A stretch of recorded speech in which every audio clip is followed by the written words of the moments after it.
In our society, we do put very much a high emphasis on education. We seem to even praise it or praise people to have an education.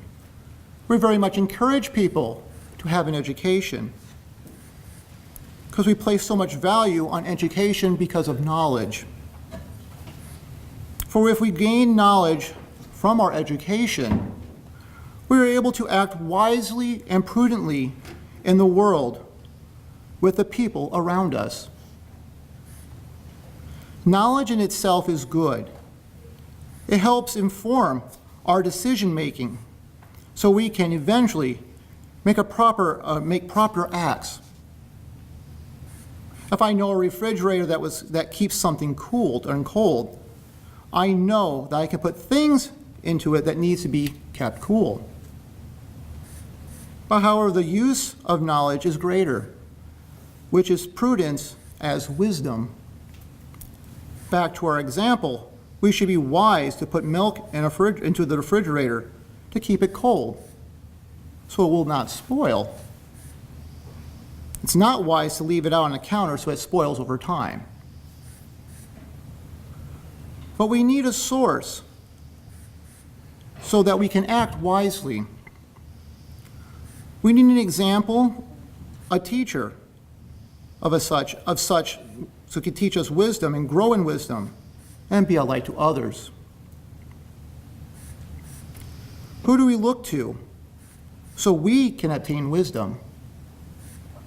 Rock stars, movie stars, social media, certain social groups with their principles, maybe an intellectual genius, parents, mentors, or someone of influence.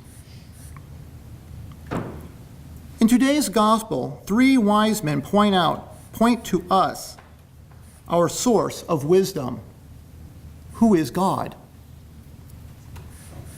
I would like to compare 2 types of stargazers to help to make this progression to know God as our source of wisdom.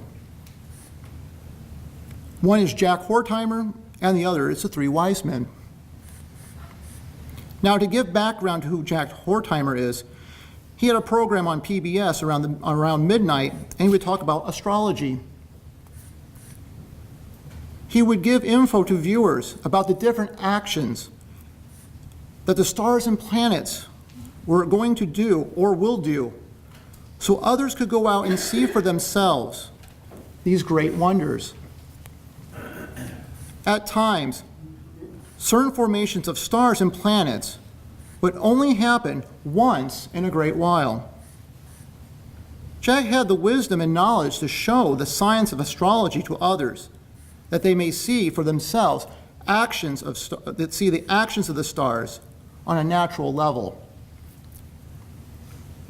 Similar to Jack are the 3 wise men, who were also stargazers.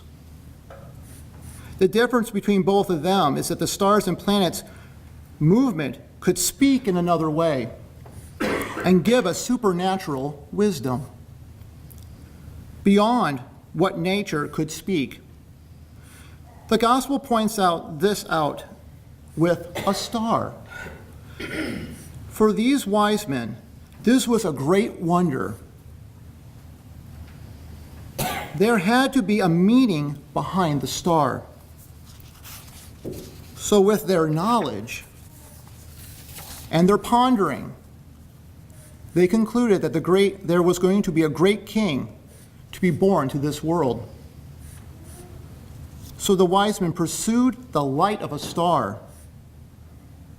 to the light of the world, who is Jesus. God was able to speak their language of wisdom and astrology to these 3 wise men, which caused them to come and search for a king. But really what they found was the source of all wisdom. We can see them humbling themselves, as we see in religious paintings, especially at the National Art Gallery, where they actually kiss the feet of the infant Jesus. For there is more to be learned. They weren't the source of their wisdom, God was, and they knew they could learn more. For us, Jesus is our source of wisdom. He is our example. We can look at Our Lady as a great example to one who followed Jesus perfectly. That's why they call her the seat of wisdom, as well as also St. Joseph and many of the saints.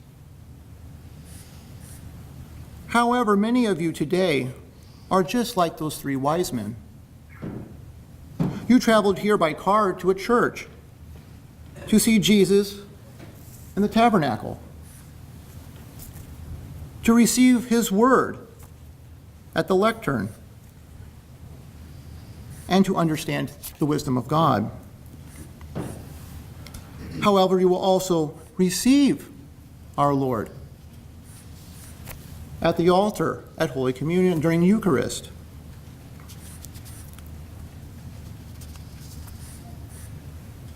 All of you also are on a journey of life, and God spoke a language that you understood to bring you to know him more and to be here today,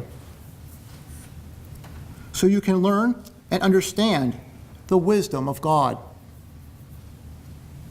Look at the path of the saints and their stories.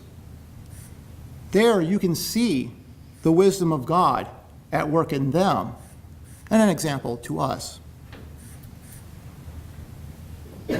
God, give us the grace this day that we may grow in wisdom, so we can use the knowledge and gifts given to us to build a world of true love and peace.